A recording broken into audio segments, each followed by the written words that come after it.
What's going on, gentlemen? Rapsky here, coming at you with some Halo 3 gameplay, and I wanted to talk to you guys today about the Season 1 finale of Hunt the Truth, and what a fantastic series Hunt the Truth was.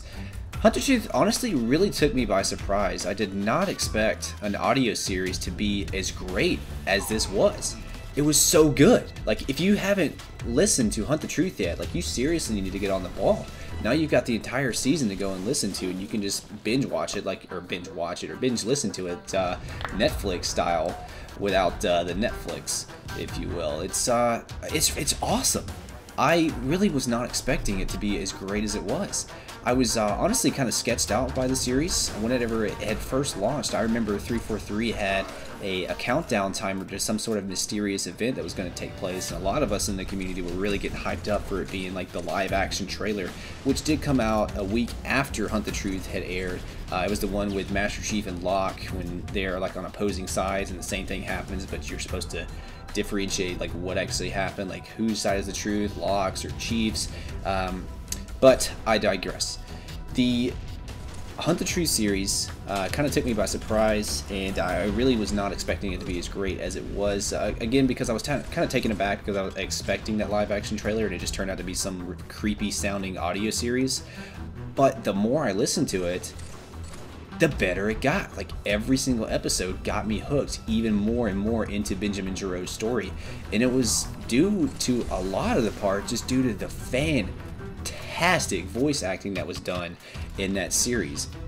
Now, at the time, I had just come off of listening to the newest Halo novel, which is called New Blood, which actually talks about Buck and how he becomes a Spartan 4 and eventually gets onto Fireteam Osiris, which of course is in Halo 5, that's Spartan Locke's team. And it was a great story. It was actually my first Halo novel that I'd ever listened to, or like, I guess you could say read. Halo novel is my very first venture into any sort of lore outside of what is actually in the games, and I was just taken aback by how awesome the lore is and just how much I wanted to get invested in it. So it was really great to have even more audio to listen to and even more Halo lore to sink my teeth into.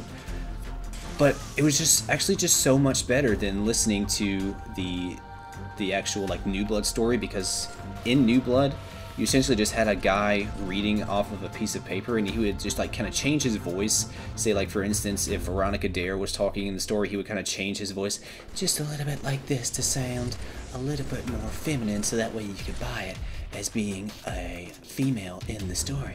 But with Hunt the Truth, they had just a whole squad of amazing voice acting talent, and it was just really fantastic to see. The Key or Peele, I can never remember which is which, did a fantastic job in the series. He really sold the fear and just the angriness that Benjamin Giroux actually feels during this entire story, and I can just envision every single thing that happened in it just due not only to the great voice acting, but also the great just sound design. There's one part that comes to mind, which is where they uncover a video of Master Chief shooting up an embassy, and you can hear just all the different guns going off and people screaming and running for their lives, and it was just like, it was like legit scary. It was like, oh man, like, his chief actually gone crazy, and is he actually just going around and just killing people? Like, he's legit gone crazy after Cortana's died. And then you're left for 7 days to wonder what happened, and you really get yourself hyped up to see what the next episode is going to entail and where that cliffhanger is going to end at the end of that episode. And really, the season itself left you on a cliffhanger. Like, you don't know what actually happened. It's open for interpretation as to what's going to happen next in Season 2 of Hunt the Truth, which I'm really excited for, and I'm hoping that we'll maybe get some in-game content, like some in-game crossover content, kind of like an ODST when you had the different audio logs that you can find throughout the world. Hopefully we'll be able to see something like that in the Halo 5 campaign. But again, Hunt the Truth is a fantastic series. If you guys haven't listened to it just yet, I strongly recommend you do so. If you have listened to Hunt the Truth already, I would love to see what your thoughts are on it in the comments below. And if you're thinking about doing it, if you're on the fence as to whether or not you want to listen to Hunt the Truth, do it. I promise you, you will not be disappointed. Now, aside from Hunt the Truth, we have a lot of cool things for Halo coming out this year, and even tomorrow, E3 is going to start. We're going to have all kinds of juicy details for Halo 5, and I cannot wait to talk about them with you guys. If you enjoyed the video, please be sure to give it a like, and as always, thanks for watching. Rapsky.